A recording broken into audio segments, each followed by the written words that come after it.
মজাদার এই চিকেন স্টুটা আমি প্রথমবার খেয়েছিলাম যখন আমি কলকাতা গিয়েছিলাম তখন।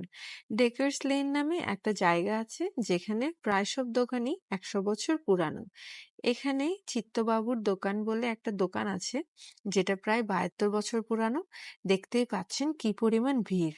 ভেতরে যেতেই মোটামুটি 10 থেকে 12 মিনিট লেগে গিয়েছিল, আর এত বেশি ভিড় ছিল আমি কোনো ভিডিও করতে পারিনি তখন। যাই হোক, চলুন আপনাদের সাথে শেয়ার করি এই চিকেন স্টোর রেসিপিটা। আমি এখানে প্রথমে সামান্যটুকু তেল দিয়ে দিয়েছি 2টো এলাচ, 2টো লং, 1 টুকরো দারচিনি, একটা তেজপাতা। একটু সুঘ্রাণ ছড়ালেই দিয়ে দিলাম এখানে পেঁয়াজ।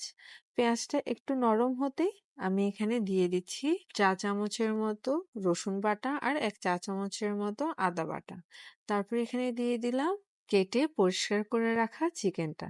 তারপর দিয়ে দিচ্ছি লবণ। এখন আমি সামান্য পরিমাণে নাড়িয়ে চাড়িয়ে এখানে দিয়ে দিব সবজিটা। সবজিটা আমি এখানে শুধুমাত্র আলু আর গাজর ব্যবহার করছি।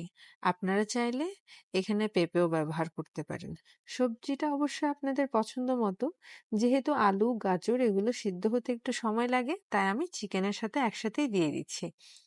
ব্যাস, এইটুকুই। এখন আমি এটা সিদ্ধ হতে দিয়ে দিব, সাথে দিয়ে দিচ্ছি কিছু কাঁচামরিচও। এই গরমে এই চিকেন স্টুটা খেতে কিন্তু অনেক ভালো লাগবে আপনাদের। যখন গরমের মধ্যে মশলা জাতীয় খাওয়ারও একটু বেশি খাওয়া হয়ে যায়, তখন আমাদের পেটটাও একটু খারাপ করে। খারাপ করাটাই স্বাভাবিক। এজন্য এই চিকেন স্টুটা এত বেশি ভালো। এখানে মশলাটাও কিন্তু খুবই কম ইউজ হয়। চিকেন স্টুটা সিদ্ধ হতে হতে চলুন এটার জন্য একদম বেসিক একটা মশলা বানিয়ে নিই। প্যানের মধ্যে নিয়ে নিলাম সামান্য কিছু জিরে, সামান্য কিছু গোলমরিচ আর সামান্যটুকু লবণ। তারপর এটা একটু গুঁড়ো করে নিচ্ছি। একদম মিহি করতে হবে না।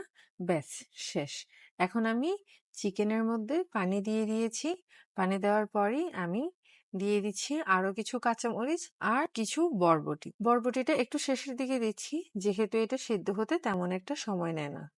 আর দিয়ে দিচ্ছি 1 চা চামচের মতো জিরে আর গোলমরিচের গুঁড়োটা। চাইলে এই মশলাটা আপনি স্কিপ করতে পারেন, বাট এটা থাকলে চিকেনের স্বাদটা আরো বেড়ে যায়। এতক্ষণে আমার মাংস, আলু, গাজর সবকিছুই সিদ্ধ হয়ে গিয়েছে।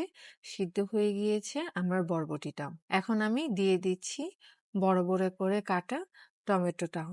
টমেটো দেওয়ার পরপরই আমি এখানে দিয়ে দিব পানি দিয়ে গুলিয়ে রাখা কর্নফ্লাওয়ার। তারপরে দিয়ে দিচ্ছি খানিকটা দুধ। তারপরে এখানে দিয়ে দিব বাটারটা। লাস্টের দিকে বাটারটা দিলে বাটারের ঘ্রাণটা কিন্তু অনেক ভালো লাগে।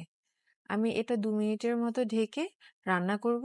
2 মিনিট পর ধনেপাতা দিয়ে আবার রান্না করব 1 মিনিট। ব্যাস, এই চিকেন স্টু রান্নাটা শেষ।